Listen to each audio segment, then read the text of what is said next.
Hi, welcome to this video. We're going to guide you through how to find your Bybit wallet address. So hit assets at the bottom right. Next, what you're going to do, you're going to hit deposit. Select the first option, deposit crypto.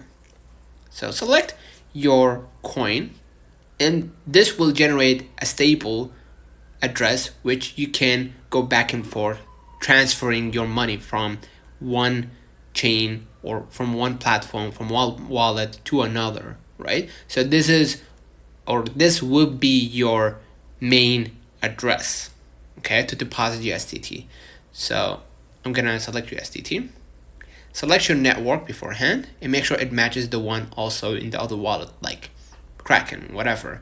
Make sure the network is Tron, for example, or Ethereum. And this address will be stable. This address, again, would never change, right? So you can use that address to deposit USDT, and this is your Bybit wallet address, of course, for USDT. You can also do this same steps with other coins like Bitcoin, Ethereum, etc. So consider liking this video, subscribe, and until next time, see you.